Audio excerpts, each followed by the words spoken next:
ay rated SPG. Striktong patnubay at gabay ng magulang ang kailangan. Maaaring may masiselang tema, lengguwahe, karahasan, sexual, horror o droga na hindi angkop sa mga bata.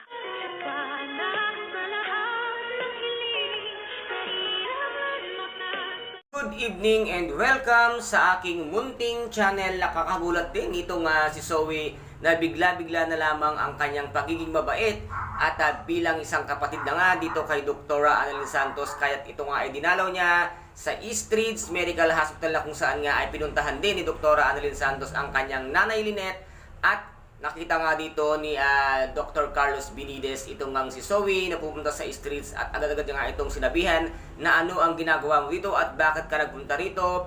Alam mo naman na bawal tayo dito magkita at baka nga may makakita sa kanila kung ano pa ang iisipin sa kanilang dalawang. Ngunit sumagot nga itong si Zoe at sinabi nga dito na hindi ikaw ang pinunta ko dito at hindi ko na kailangan ang iyong tulong at bigla namang sumulpot si Dr. Annalyn Santos at sinabi nga niya, Zoe, bakit nandito ka? Dinadalaw kita, Dr. Annalyn Santos, at gusto niya nga magpasalamat sa kabutihan niya nga pinapakita sa kanya ni Dr. Annalyn Santos at sa pagtulong nga sa kanyang nana, Mami Moira sa loob nga ng correctional. At sabi niya nga dito ay mayroon akong pasalubong sa iyo at pinasalubungan nga ni Zoe ng ice cream na paborito nga nitong si Dr. Annalyn Santos. At tuwang-tuwa naman ang ating bidang si Dr. Annalyn Santos sa pasalubong nga ni Zoe at sinabi nga niya, Dara, pagsaluhan nating kainin ang pasalubong mo sa akin kasama nga nila si Miss Lynette na pagsasaluhan nila ang ice cream nga na dala-dala nitong ang Zoe. Totoo na rin kaya ang pagbabago at pakita ni Zoe dito nga kay Dr. Annalyn Santos, hindi kaya ito kaplastikan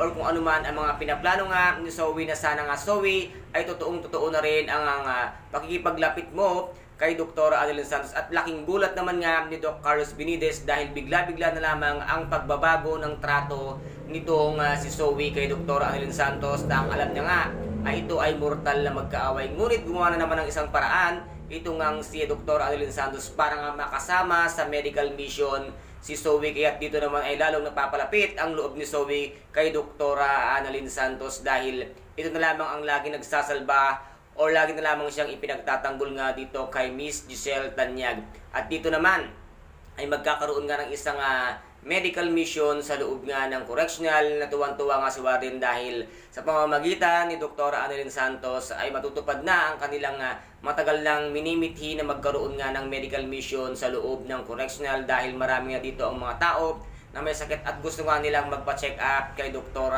Annalyn Santos. And guys, ito po ang ating pakaabangan bukas kung ano ang mga kaganapan at mangyayari sa loob nga ng correctional na doon nga gaganapin ang isang medical mission na ito ay naisip ng ating bidang si Dr. Annalyn Santos. And guys, kung nagustuhan po ninyo ang aking videos for today, paki-subscribe na lamang po ng aking channel, paki-like and share para maging update kayo sa lahat ng gagawin kong video. Maraming salamat po. Ingat, God bless, and bye-bye!